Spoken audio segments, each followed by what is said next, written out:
Hello everyone, welcome back to our YouTube channel. This is English Classes by Preeti ma'am. Hope you all are fine and doing well. In today's class, we will learn analytical paragraph.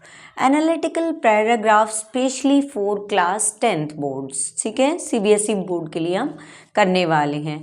जितने भी students ने अभी तक channel को subscribe नहीं किया तो channel को सब्सक्राइब कर लें, क्योंकि आगे चल के जो भी उनकी क्लास से रिलेटेड है, उनके सब्जेक्ट से रिलेटेड है, सब कुछ आपको चैनल पर मिलेगा. अब स्टार्ट करते हैं हम आज का टॉपिक, जो कि है एनालिटिकल पैराग्राफ. एनालिटिकल पैराग्राफ होता क्या है, पहले हम ये जानेंगे.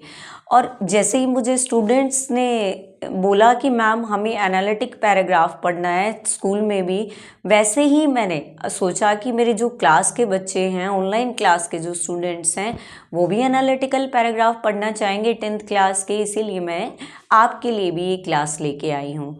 ठीक है, एनालिटिकल पैराग्राफ में क्या होता है, आपको कोई चार्ट दे दिया जाता है, कोई टेबल दे दिया जाता है, कोई पाई चार्ट दे दिया जाता है, या कोई ग्राफ दे दिया जाता है. तो आपको उसको थोरली रीड करना है. रीड करने के बाद आपको जो सिचुएशन दिखाई दे रही है वही आपको एनालिटिकल पैराग्राफ में लिखना है, प्रेजेंट करना है उसी को.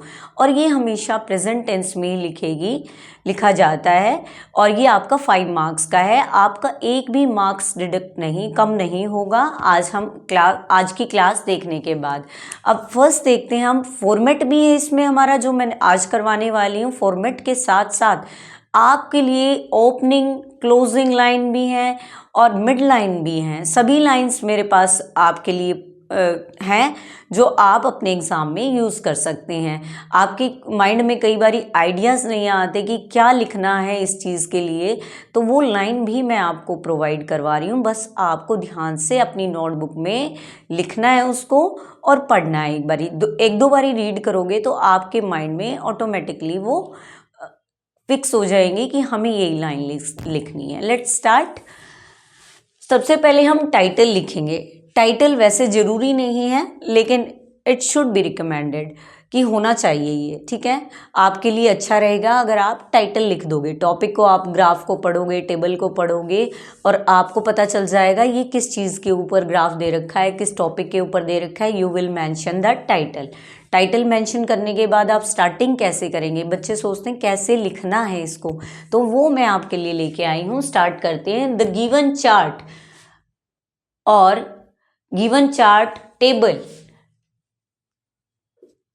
टेबल, ग्राफ या पाई चार्ट हो, किसी तरह का भी चार्ट हो सकता है. पाई चार्ट हो, टेबल हो, ग्राफ हो, चार्ट हो, कोई शोज या इलस्ट्रेट या डिपिक्ट्स, तीनों वर्ड्स में से आप जो आपको बेटर लगे आप यूज कर सकते हैं. द गिवन चार्ट शोज या इलस्ट्रेट्स या डिपिक्ट्स इंपॉर्टेंट इंफॉर्मेशन रिगार्डिंग. आप या तो इंपॉर्टेंट इंफॉर्मेशन रिगार्डिंग यूज कर सकते हैं, या डिटेल्स अबाउट यूज कर सकते हैं.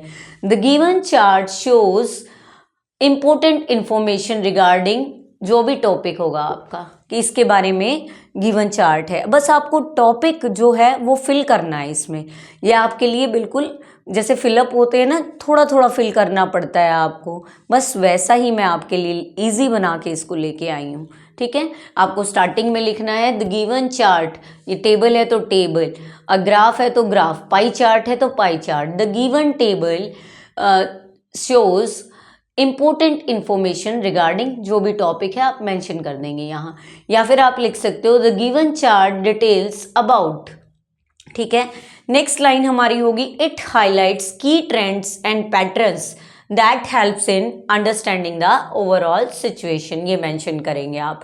अब ये हमारा एक फर्स्ट जो स्टेंजा है वो फिनिश हो जाएगा. ये हमारा है इंट्रोडक्शन का. इंट्रो का तीन पार्ट में डिवाइड होगा. फर्स्ट इंट्रो, सेकंड में details, and third will be conclusion. ठीक है ना, कंक्लूड करेंगे. अब फर्स्ट इंट्रो वाला कंप्लीट हो गया है. आपने इंट्रो मेंशन कर दिया है कि क्या टॉपिक है, क्या हाईलाइट कर रहा है, ये क्या शो कर रहा है. नेक्स्ट पॉइंट से स्टार्ट करेंगे हम.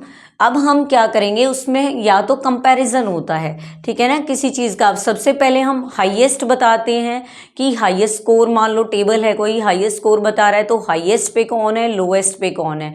फिर हम दिखाते हैं कि कंपैरिजन कैसे किया जाएगा इनका। सेकंड वाले में डिटेल में लिखते हैं हम, ठीक है। जैसे ही the highest value is observed in, इसमें हाईएस्ट वैल्यू जो आप पुट कर देंगे कि हाईएस्ट वैल्यू ये ऑब्जर्व की है, वाइल द लोएस्ट अपीयर्स इन, और जो लोएस्ट वैल्यू है वहाँ यहाँ पुट कर देंगे, ठीक है। हाईएस्ट बता दिया, लोएस्ट बता दिया आपने। फिर उसके बाद हम कंपैरिजन लेंगे, compare to dash, dash means यहाँ लिखोगे किससे कंपेयर किया गया है, the number 4 dash shows a significant rise और डिक्लाइन, कि किस नंबर के साथ कंपेयर किया गया है या किस चीज़ के साथ कंपेयर किया गया है, जो क्या दिखा रहा है, या तो राइज दिखाएगा या डिक्लाइन दिखाएगा। राइज मीन्स क्या होता है, ऊपर की तरफ जाना, ठीक है। डिक्लाइन होता है नीचे की तरफ जाना, या तो ऊपर की तरफ कोई चीज़ जा रही है या नीचे की तरफ डिक्लाइनिंग हो रही है कोई चीज़। तो हम ऐसे मेंशन करेंगे इसमें, कंपेयर टू, जो जिसके साथ कंपेरिजन किया जा रहा है, the number 4 dash shows a significant, rise है तो राइज लिखेंगे, डिक्लाइन है तो डिक्लाइन। ये जहां मैंने ये स्लैश लगाया, इट मीन्स इन दोनों में से एक चीज़, इन दोनों में से एक चीज़, इन तीनों में से एक चीज़, इन तीनों में से एक चीज़, ठीक है। ये नहीं है कि सारे ऐसे के ऐसे मेंशन करने हैं, मैंने साइन में स्लैश का साइन डाला है, इट मीन्स आपको इनमें से ऑप्शनल है ये आपके लिए। और on the other hand dash remains almost stable, और जो हमेशा स्टेबल रहा है, स्टेबल मीन्स एक ही सिचुएशन चली गई है, किसी का एक ही नंबर, एक जैसी सिचुएशन चल रही है, तो उसके लिए स्टेबल वर्ड यूज़ करेंगे। और लिखेंगे कैसे, ऑन द अदर हैंड, जो भी चीज़ है आपका टॉपिक में जो स्टेबल चल रहा है, remain almost stable through out the data, ठीक है, ये हम मेंशन कर देंगे।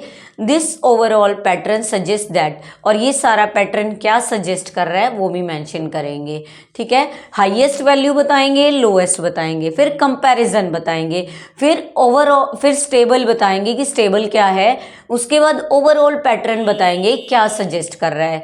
तो ये हमारा जो सेकंड स्टेंजा है वो फिनिश हो गया, जो डिटेल्स का है और जो मेन पॉइंट्स का है, जिसमें हम डिटेल्स मेंशन करते हैं।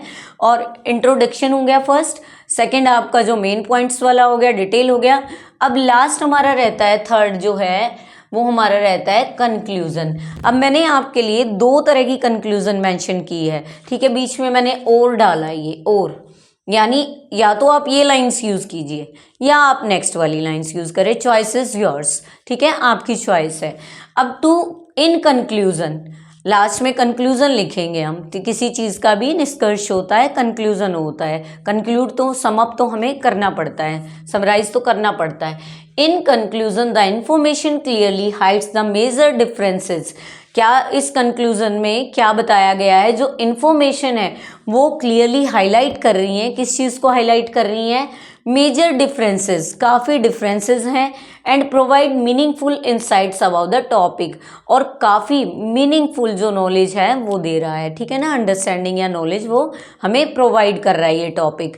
या फिर हम इन दो लाइन का यूज़ कर सकते हैं, to conclude the information effectively presents the variation and relationship among different factors, whatever you want, इन दोनों में से एक कंक्लूजन आप यूज कर सकते हैं। 5 मार्क्स का आपका एनालिटिकल पैराग्राफ है, उसमें आपका एक भी मार्क्स नहीं कटेगा अगर आप इस तरीके से लिखोगे। तो सिर्फ आपको कुछ भी नहीं करना है इसमें, तो आपके लिए बिल्कुल सारी चीज़ें मैंने प्रोवाइड की हैं, बस ब्लैंक में क्या फिल करना है कि हाईएस्ट नंबर क्या है, लोएस्ट नंबर क्या है, कंपैरिजन किसका हुआ है, स्टेबल कौन है, concluding line as it is लिखेंगे आप, ये हाईएस्ट लोएस्ट और कंपैरिजन ओवरऑल बता दिया मैंने। स्टार्टिंग में इंट्रोडक्शन दे दिया कि ये चार्ट क्या इन्फॉर्मेशन दे रहा है। सिर्फ 5 मार्क्स आपको आराम से मिलेंगे, एक भी मार्क्स नहीं कटेगा। तो I hope you understand it well, अच्छे से आपको समझ आया। फिर भी कोई अगर आपको डाउट रहता है, you can drop the comment in comment section, जो भी आपकी क्वेरी है आप कमेंट सेक्शन में मेंशन कर दीजिए, और जल्दी से वीडियो को अपने फ्रेंड्स के साथ शेयर कर दीजिए ताकि ज़्यादा से ज़्यादा जो स्टूडेंट है जिनको नीड है ये सीखने की या जो नहीं कर पा रहा है, देखो हर तरह के स्टूडेंट होते हैं, सभी इंटेलिजेंट नहीं होते, सभी अपने आप सेंटेंसेस कंस्ट्रक्ट नहीं कर पाते, तो उनकी हेल्प के लिए एवरेज भी स्टूडेंट होते हैं, बिलो एवरेज भी होते हैं, तो सबके लिए है, सब अच्छे मार्क्स ले मैं चाहती हूँ। इसीलिए आप क्या करेंगे, इसको अच्छे से रीड कर लेंगे, अपनी नोटबुक में इस पैटर्न को बना लेंगे, इस फॉर्मेट को लिख लेंगे। सिर्फ आपको इसमें जैसे छोटे बच्चे होते हैं या इजी होता है फिलअप को फिल करना, वैसे ही आपके लिए बहुत ही इजी हो जाएगा। अगर आपको वीडियो अच्छी लगी है तो चैनल को सब्सक्राइब करना ना भूलें और वीडियो को शेयर और लाइक करना बिल्कुल भी ना भूलें students. Thank you for watching and listening me. See you soon in the next video. Till then, goodbye, take care, keep learning, keep practicing, keep growing.